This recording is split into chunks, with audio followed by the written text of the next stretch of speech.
મિત્રો, એક ગરીબ બાપની દીકરી માતાજીનો ગરબો લેવા માટે જીદે ભરાય છે કે બાપુ તમે મને ગરબો નહીં લઈ આપો ને ત્યાં સુધી મારે ખાવું એ નથી, પીવું એ નથી, અને તમારી સાથે જો વાત કરું ને તો મને તમારી મેલડીમાંના સોગંદ છે. અને મિત્રો, આ ગરીબ બાપની પાસે એક આનો પણ નથી તો ગરબો ક્યાંથી લાવી આપે? પણ મિત્રો, ત્યારે મારી મેલડી જે ઇતિહાસ રચે છે તે ખરેખર જોવા જેવું છે. તો ચાલો મિત્રો આ ઘટનાને પૂરી સાંભળીએ. તો મિત્રો, એક નાનકડા ગામના વેરાન વગડે એક દેવી પૂજક રહે છે અને ફરતી કાંટાળી વાડ છે અને વાડની અંદર વાડામાં 5-7 ઘેટા બકરા છે અને તૂટેલા ફૂટેલા ઝૂંપડામાં રહે છે. અને તેની આગળ પાછળ તો કોઈ છે નહીં, પણ તેને એક દીકરી છે જેની 9-1 વર્ષની ઉંમર છે. અને આ દીકરીનો બાપ રોજ વહેલી સવારે તેના ઘેટા બકરાને લઈ અને વન વગડે ચરાવવા જાય છે અને આ દીકરી ઘરે એકલી રહે છે.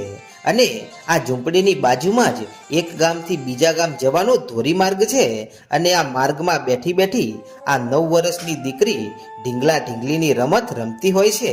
પણ મિત્રો, કહેવાય છે કે કોઈ ના કરે એવું મારી મેલડી કરે અને કોઈ ના આપે એવું એ મારી મેલડી આપે.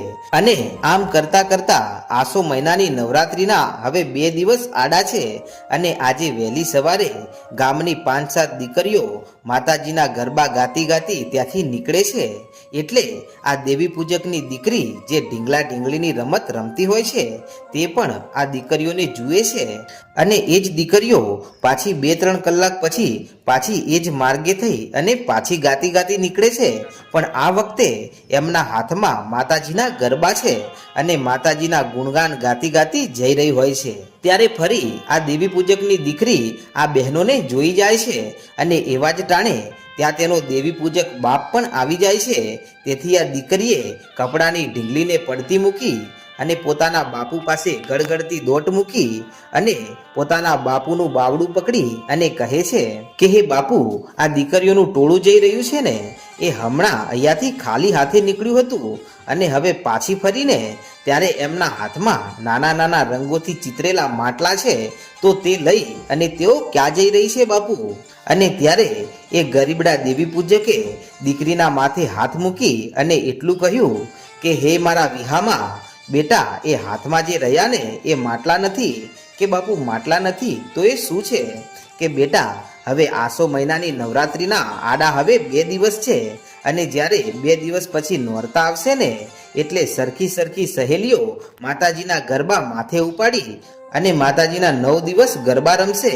અને આ માટલા નથી પણ આ તો માતાજીના ગરબા છે બેટા. અને ત્યારે દીકરી બોલી કે બાપુ એમને માતાજીઓ હોય અને માતાજીના ગરબા રમવા પડે?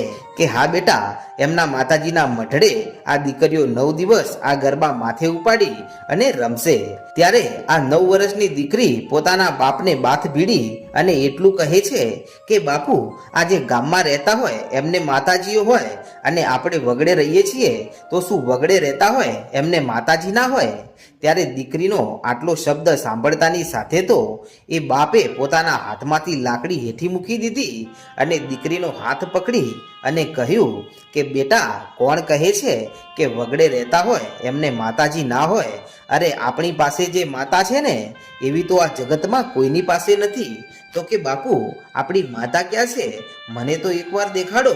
અને ત્યારે એ બાપ દીકરીને લઈ અને પોતાના છાપરે જાય છે અને છાપરાની થાંભલીએ એક કપડાની થેલી લટકાડેલી હોય છે અને તેમાં કરંડિયો ટીંગાળેલો હોય છે. તેથી તે થેલી સામું લાંબી આંગળી કરી અને કહ્યું કે બેટા, આ જે થેલી દઈને એમાં આપણા બાપ દાદાની દેવી મેલડી બેઠી છે. અને મિત્રો, એ થેલીમાં બીજું તો કાંઈ છે નહીં પરંતુ 3.25 ઇંચનું મારી લોઢાના દાંતવાળી મેલડીનું ફળું છે.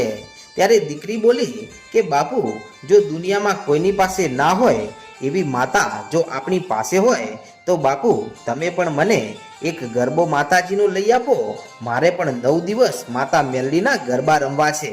અને ત્યારે આ ગરીબ બાપે પોતાની દીકરીના માથે હાથ મૂકી અને એટલું કહ્યું કે હે બેટા, આવા ગરબા તો રૂપિયાવાળાની દીકરીઓ ખરીદી અને 9 રાત રમી શકે અને આપણે ગરબો ના લાવી શકીએ કેમ કે બેટા આપણી પાસે ખાવા ખોરી જાર નથી. અને બેટા મારી પાસે તો મારું સાચું ધન દોલત હોય ને તો મારી દીકરી તું છે.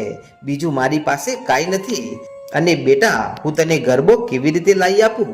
પણ મિત્રો ત્યારે આ દીકરી તો પોતાના બાપનો હાથ મૂકી અને છાપરાના એક ખૂણામાં જઈ અને રડવા લાગી અને જીદે ભરાણી અને રડતા રડતા એટલું બોલી કે બાપુ, જ્યાં સુધી તમે મને ગરબો લાવીને નહીં આપો ને ત્યાં સુધી ખાવું એ નથી અને પીવું એ નથી અને તમારી સાથે બોલવું એ નથી.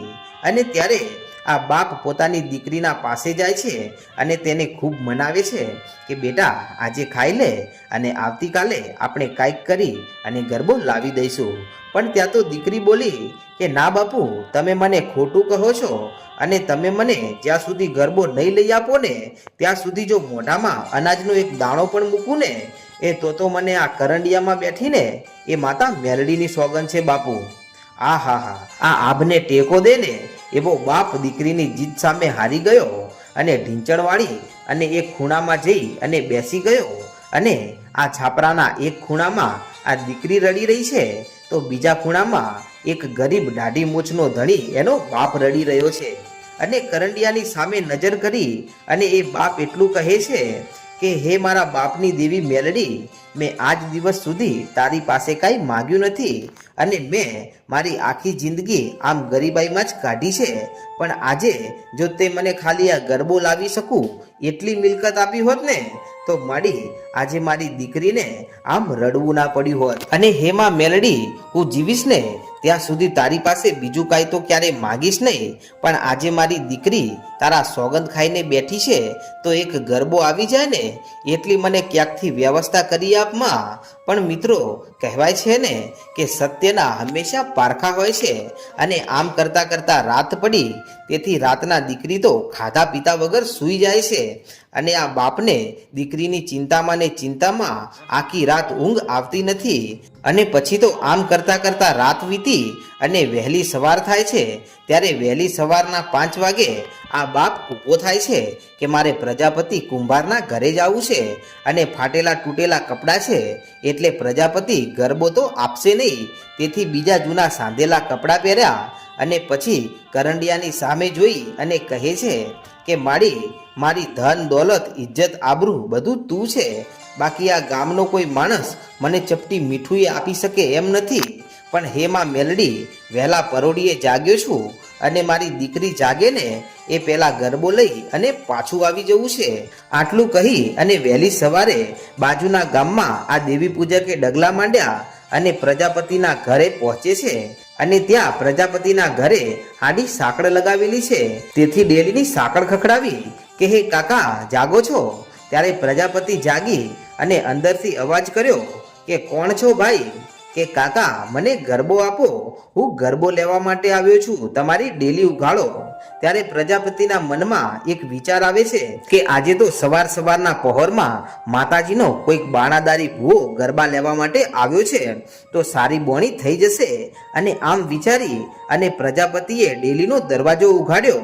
ત્યારે સામે ઉભેલો માણસ બોલ્યો કે કાકા, હું જાતનો દેવી પૂજક છું અને જો તમે કહેતા હોય તો હું અંદર આવું? કે હા ભાઈ અંદર આવ. અને પછી ત્યારે અંદર જઈ અને ગરીબ દીકરીનો બાપ 2 હાથ જોડીને કહે છે કે કાકા મને એક ગરબો આપો.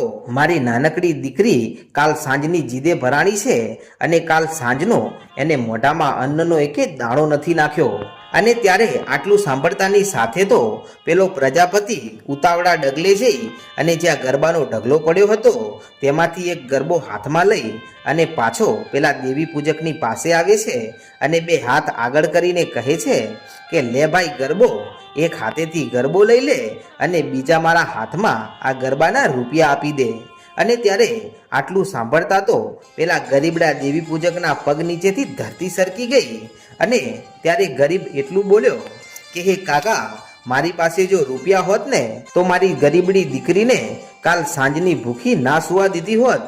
પણ કાકા, આજે તમે જો મને ગરબો આપશો ને તો મારી દીકરી રાજી થશે અને મારી દેવી તમને જાજુ આપશે અને મારી પાસે જેવી સગવડ થઈ જશે ને એવા જ તમારા રૂપિયા ચૂકવી દઈશ. અને આજે કાકા મને આ ગરબો દેવાની ના ન પાડતા અને આજે જો હું ગરબો લીધા વગર ઘરે જઈશ ને તો ઘરે મારી એકની એક દીકરી રોઈ રોઈને મરી જશે બાપ.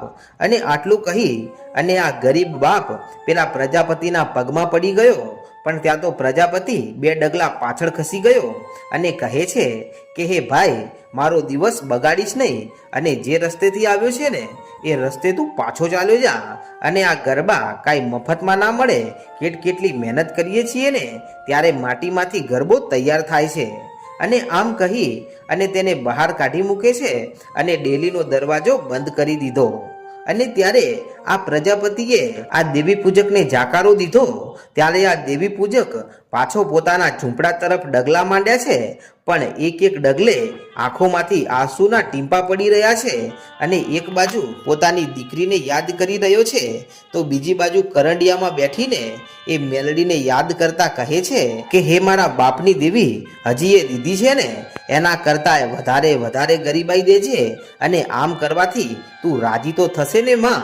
અને આમ કરતા આ દેવી પૂજક પોતાના ઝૂંપડે પહોંચે છે અને ઝૂંપડામાં જઈ અને પોતાની દીકરી સામે 2 હાથ લાંબા કરીને કહે છે કે આવી જા મારા દીકરા, મારા ખોળામાં આવ. ત્યારે દીકરીએ એક જ સવાલ કર્યો કે બાપુ, મારો ગરબો. ત્યારે આ બાપ પોતાની દીકરીને કાંઈ જવાબ આપી ના શક્યો. અને ત્યારે બીજો દિવસ પણ દીકરીએ ખાધા પીધા વગર કાઢ્યો. ત્યારે એનો બાપ રડે છે કે મારી દીકરી આજે માતાજીના ગરબા માટે ખાધા પીધા વગર પડી છે. અને આમ કરતા બીજા દિવસની રાત પડીને ત્યારે 2 દિવસથી આજે એ દીકરી ભૂખી છે અને ખૂણામાં સૂતેલી છે. ત્યારે આ ગરીબ દેવી પૂજક પણ બીજા ખૂણામાં બેઠો માતાજી મેલડીના ફળા સામે નજર કરીને કહે છે કે હે મારી મેલડી, મારા ઘરમાં તો તેલનું એકે ટીમ્પુએ નથી, એટલે હું તને ક્યારેય જમાડી નથી શકતો. પણ મારા પરભવના મારા વડવાઓએ કોઈક દિવસ તને જમાડી હોય અને ક્યાંક તારું 2.5 ઈંટનું મંડાણ માંડ્યું હોય તો આજે મારી મેલડી, તું મારી દીકરીના વારે આવજે. નહીતર આમને આમ તો ભૂખ અને તરસથી મારી દીકરી મરી જશે.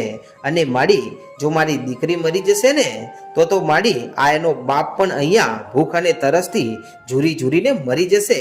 અને માડી, આ બાપ દીકરીના મોતનું કારણ તું બનીશ માં. અને આમ આટલો પોકાર કરી અને એ બાપ પણ ત્યાં રડતો થાકો પાક્યો નિંદ્રાને આધીન બની જાય છે.